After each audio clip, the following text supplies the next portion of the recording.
So ఈరోజు మనం IVF ట్రీట్మెంట్లో cancers వచ్చేదానికి రిస్క్ ఏమన్నా పెరుగుతుందా?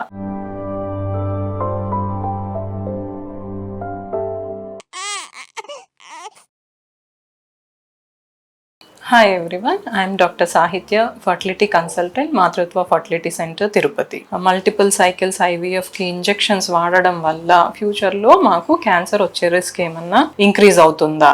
ఈ భయంతో చాలా మంది ట్రీట్మెంట్ కూడా ఆపేస్తుంటారు. సో దీని గురించి మనకి అంటే ఎవిడెన్స్ ఏం చెప్తుంది, ఇంతవరకు జరిగిన రీసెర్చ్ ప్రకారం మనకి ఎంత రిస్క్ మీకు ఉంది ఐవీఎఫ్ వల్ల క్యాన్సర్ వచ్చే రిస్క్, దాని గురించి తెలుసుకుందాం. సో యూజువల్లీ ఐవీఎఫ్ ప్రాసెస్లో మనం యూజ్ చేసే ఇంజెక్షన్స్ న్యాచురల్గా బాడీలో ప్రొడ్యూస్ అయ్యే హార్మోన్స్ మాత్రమే, FSH, LH and few other hormones మాత్రమే నార్మల్గా ఎగ్ పెరగడానికి మనం ఉపయోగిస్తాం. సో వాటిలో ఎఫెక్ట్ యూజువల్లీ మనం యూజ్ చేసిన నెల వరకే ఉంటుంది, తర్వాత నెలల్లో ఆ ఇంజెక్షన్స్కి ఎఫెక్ట్ ఉండదు. సో అండ్ ఆ ఇంజెక్షన్స్ ఎఫెక్ట్ ఓన్లీ ఓవరీ మీద మాత్రమే పనిచేస్తుంది, మిగతా ఆర్గాన్స్ పైన ఈ ఇంజెక్షన్స్ ఎఫెక్ట్ అనేది పెద్దగా ఉండదు. సో క్యాన్సర్ రిస్క్ ఈ ఇంజెక్షన్స్ వల్ల అనేది ఏమీ పెరగదు మనకి. నార్మల్గా ఎనీ కేస్ జనరల్ పాపులేషన్లో ఒక 15% మెంబర్స్కి అంటే లేడీస్లో ఒక 15% మందికి బ్రెస్ట్ క్యాన్సర్ కానీ ఓవేరియన్ క్యాన్సర్ కానీ వచ్చే రిస్క్ ఉంటుంది. ఇది జెనెటికల్లీ డిటర్మిన్డ్ రిస్క్ ఉంటుంది. అంటే ఫ్యామిలీ మెంబర్స్లో ఎవరికన్నా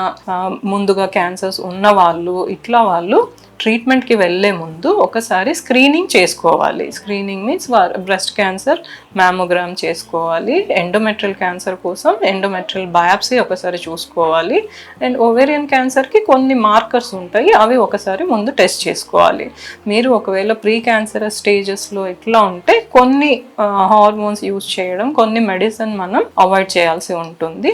లేదా అలాంటి రిస్క్ గ్రూప్లో ఉన్నారు అంటే మీరు నంబర్ ఆఫ్ సైకిల్స్ యూజ్ చేస్తుండేది కొద్దిగా చూసుకొని జాగ్రత్తగా చేసుకోవాల్సి ఉంటుంది. So usually younger age group పాపులేషన్లో మనకి ఐవీఎఫ్ ట్రీట్మెంట్ వల్ల క్యాన్సర్ రిస్క్ పెరగడం అనేది ఏమీ ఉండదు. ఐవీఎఫ్ ద్వారా అప్ టు 6 సైకిల్స్ మనం ట్రై చేయడంలో రిస్క్ అనేది పెద్దగా ఏమీ పెరగదు. సో ట్రీట్మెంట్కి కంటిన్యూ చేసుకోవచ్చు. Thank you.